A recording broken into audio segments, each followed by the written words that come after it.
Into the Fold is a podcast on mental health issues, produced by the Hogg Foundation for Mental Health.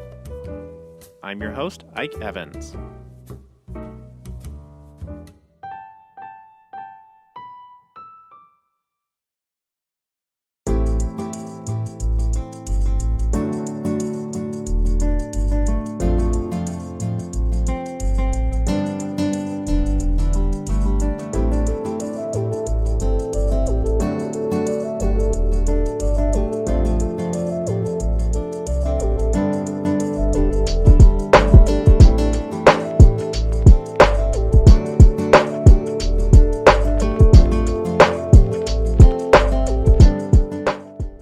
Never ask them to share anything that they wouldn't want to share publicly.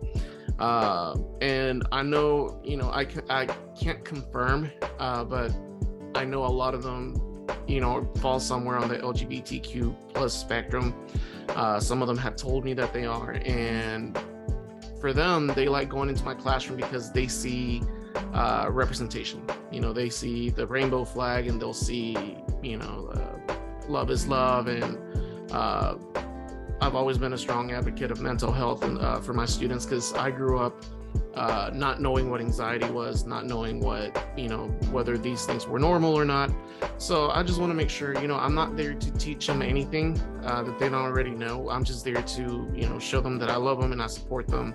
But it does get tiring. And, most recently for me, I had a student who's not even one of my students complain about the rainbow flag. So that was a conversation with HR about needing to relocate it.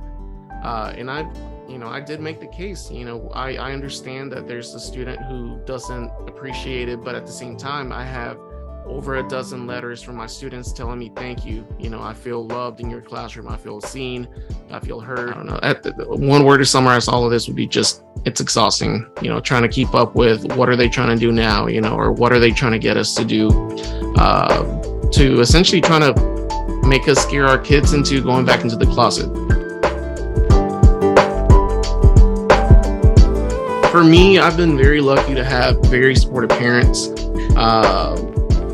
I don't know if it's just, I don't know if it's like this across the board or not, but at least for my school, majority of the parents that reach out to me are the ones that are concerned. They're like, hey, how's my kid doing? Whether they're doing good or bad, they just want to check up. I'm very lucky to have a small group of parents who offered a chaperone on field trips, who offered to, they told me, hey, if there's some kids who can't afford, the ticket fee, let me know and I'll see if I can help out.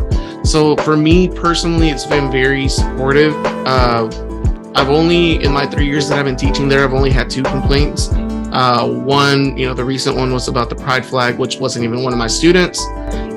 In talking to my superiors, they were telling me, well, they're like, it makes sense that it's not one of your kids because you do build really good relationships with your kids. I have kids who are not, in the Latino community, homophobia is still very much a real thing. And I get a lot of kids who are new arrivals here from Central America, Latin America. And I'm able to talk to them, and tell them, hey, I know this is the way things were done, back home, but here in your new home, this is not okay. And talking to them makes them understand. As I said, it's a minority campus. The parents have been very supportive of what I'm teaching in history, although, as Jesus has brought up, I am mindful.